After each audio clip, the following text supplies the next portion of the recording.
গণরাজ্য দিবস উদযাপন 2024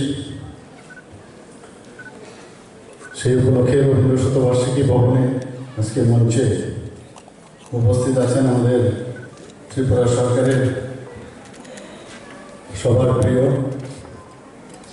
শ্রদ্ধেয়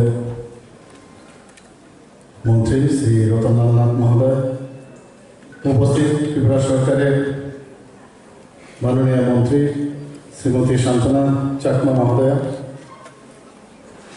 এবং ত্রিপুরা সরকারের মাননীয় মন্ত্রী শ্রী সুশান্ত চৌধুরী,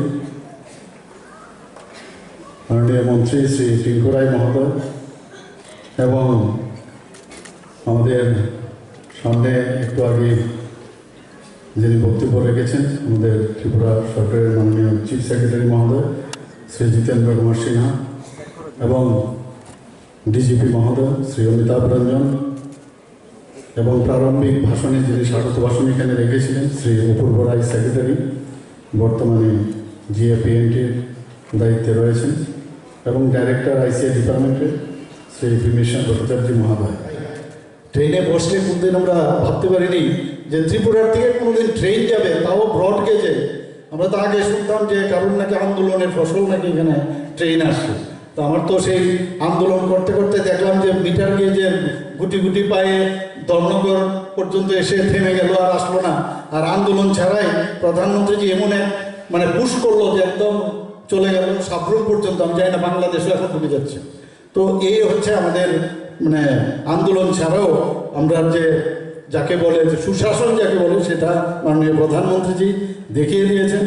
এবং এখানে মাননীয় বিদ্যুৎ মন্ত্রী এখানে আছেন, সত্যি যেভাবে উনি কাজ করছেন আমি ওনাকে ধন্যবাদ দেব। আমাদের অনেক সমস্যা আছে, পুরনো লাইন ফাইন ইত্যাদি আছে, সেগুলোকে স্ট্রেংথেন করার জন্য আমরা অলরেডি 2275 কোটি এবিটি ফান্ড আমরা পেয়েছি। সেটার জন্য যা যা দরকার স্ট্রেংথেনিং অ্যান্ড জেনারেশন এফিসিয়েন্সি প্রকল্প আমরা বাস্তবায়ন করব। আমরা ওয়ার্ল্ড ব্যাংক থেকেও প্রায় 1840 কোটি টাকা আমরা নিয়ে পেয়েছি। তার জন্য north eastern regional power system improvement সেটাও আমরা করব। 33 kV সাব ট্রান্সমিশন সিস্টেম আমরা এই দেশের মধ্যে প্রথম সংস্থা যারা এখানে ত্রিপুরা পাওয়ার ট্রান্সমিশন লিমিটেড, তারা এই কাজটা করছে।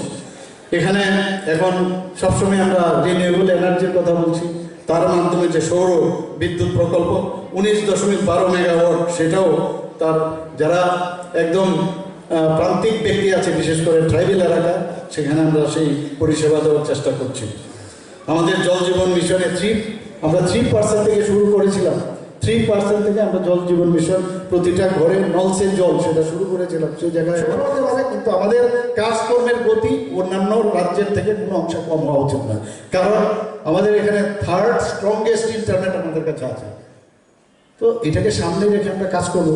এখানে বিভিন্ন সময়ে যেসব আমাদের স্কিল ট্রেনিংয়ের মাধ্যমে ছেলেদের যুবক যারা ইয়াং ছেলেরা আছে 65% আমাদের এখন যুবশক্তি। প্রধানমন্ত্রীজি গর্ববোধ করেন, আমরাও গর্ববোধ করি। চাকরি দিয়ে শেষ করা যাবে না, চাকরিও চলছে। আর এই দিক দিয়ে আমরা স্কিল ডেভেলপমেন্টের মাধ্যমে ওনাদেরকে কর্মসংস্থানের সুযোগ সুবিধা আমরা করে দিচ্ছি। গতকালও আমাদের এখানে আইটি সেন্ট্রাল মিনিস্টার এখানে এসেছিলেন, উনিও বলেছেন। তো আমরা আগামী দিন আমি নিশ্চিত যে ত্রিপুরার চেহারা একবার আজকে পূর্ণ রাজ্য দিবসে আপনি বলতে চাই যে আমাদের ফিউচার ইজ ভেরি ব্রাইট। আমাদের ফিউচার ইজ ভেরি ব্রাইট, কারণ বাংলাদেশের সাথে আমাদের রেল যোগাযোগ হয়ে গেছে। এখন নিশ্চিতপুর থেকে এত সুন্দর রেল আখাউড়া অবধি শুরু হয়ে গেছে। কিছু লাইনের ছোটোখাটো মিটার গেজের এগুলো ব্রড গেজের জন্য সেইগুলো আমরা জোরালো বক্তব্য রেখেছি এবার এনএসিতে। আর যেটা সাউথ ইস্ট এশিয়ার প্রবেশদ্বার হবে যখন মৈত্রী সেতু শুরু হয়ে যাবে, এবং এখানে ইন্টারন্যাশনাল ফ্লাইটেরও তার জন্য আমরা তদবির করছি। এখানে ট্রান্সপোর্ট মিনিস্টার আছেন, উনিও এই বিষয়ে বলেছেন, আমিও বলছি যেটা অতি সত্তর যাতে শুরু হয়।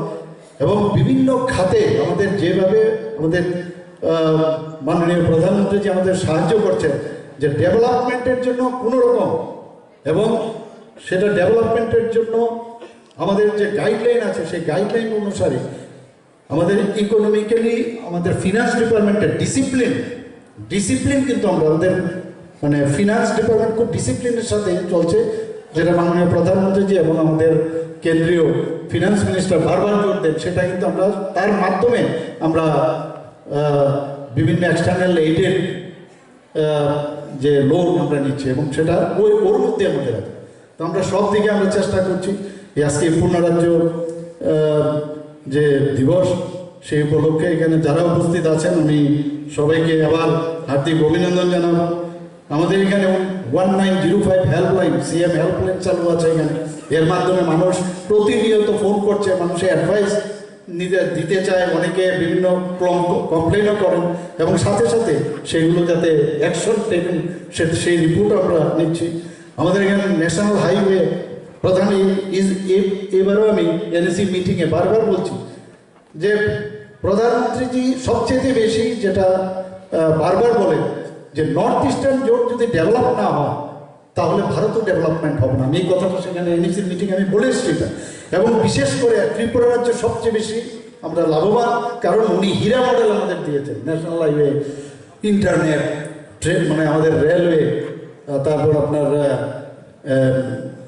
যে এয়ারওয়ে এবং ওয়াটারওয়ে তো এখন আগামী দিন হয়তো বা হয়ে যাবে, সেইভাবে আমরা চেষ্টা করছি। এখানে প্রায় 923.31 কিলোমিটার রাস্তা অলরেডি আমাদের জাতীয় সড়ক হয়ে গেছে।